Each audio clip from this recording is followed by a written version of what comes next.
డింపు ప్రియ 2వ తరగతి. ఇప్పుడు తెలుగు టెక్స్ట్ బుక్లోని 3 పాఠాలు చదువుతుంది.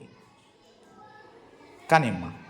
అనగనగా ఒక అడవిలో చాలా ఏనుగులు ఉన్నాయి. ఏనుగుల రాజు స్నానానికి నదికి వెళ్ళేవి.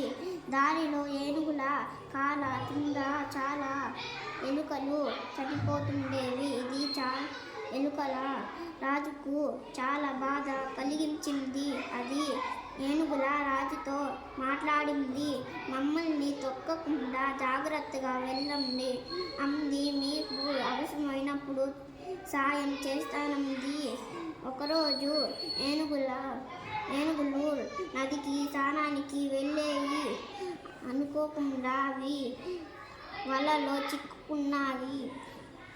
ఏనుగుల రాజు సాయం కోసం పెద్దగా అరిచింది. ఎలుక రాజు వచ్చి చూసింది.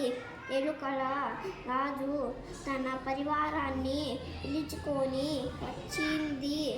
ఎలుకలన్నీ కలిసి వలను కొరికేశాయి. ఏనుగుల రాజు ఎలుకలని ధన్యవాదాలు చెప్పింది.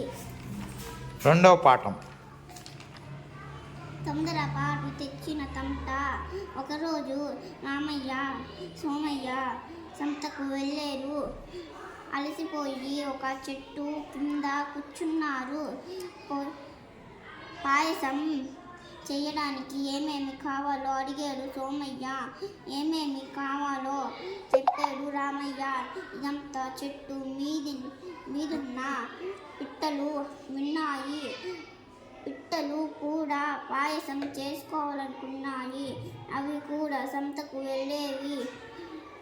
కావలసిన బెల్లం, రవ్వ, పాలు, నెయ్యి, ద్రాక్ష, జీడిపప్పు తెచ్చుకున్నాయి.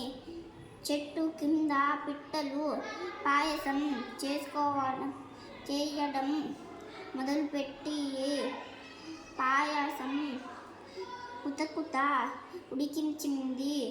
గుమగుమ వాసన వస్తుంది.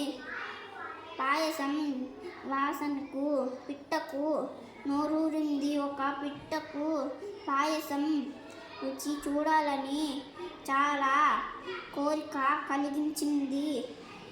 2వ పిట్ట వారిస్తున్నా వినకుండా పాయసాన్ని ముక్కుతో పీల్చింది. ఇంకేముంది, పిట్ట మూతి కాలింది. ఇప్పుడు 3వ పాఠం. కొంగ సాయం. అడవిలోని జంతువులకు డాక్టర్ కోతి వైద్యం చేసేది.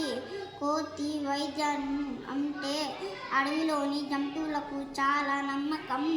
ఒకరోజు కొంగకు ముళ్ళ కంచె తగిలింది. మడకు గాయం అయ్యింది. కొంగ కోతి దగ్గరకు వెళ్ళింది. కోతి కొంగ గాయానికి మందు వేసింది. కొంతకాలానికి కొంగకు గాయం నయమైపోయింది. ఒకరోజు డాక్టర్ కోతి ఆస్పత్రికి వస్తూ ఉంది. దారిలో కాలికి ముళ్ళు గుచ్చుకుంది. నొప్పితో బాధపడుతున్న కోతికి కొంగ చూసింది. కోతి కాలికి గుచ్చుకున్న ముళ్ళును కొంగ తన పొడవైన ముక్కుతో లాగేసింది.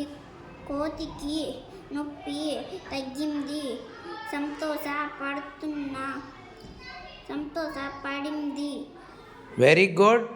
ఈరోజు ఇంగ్లీష్ మీడియం చదువుతున్న స్కూళ్ళల్లో చాలామందికి 8th 9th చదివే వాళ్ళు కూడా పాఠము చదవలేకున్నారు. మా స్కూల్లో 2వ తరగతి చదువుతున్న ఈ డింపు ప్రియ 3 పాఠాలు అవలీలగా చదివేసింది. అందరూ అభినందిస్తారని ఆశిస్తున్నాం. వెరీ గుడ్ డింపు ప్రియ.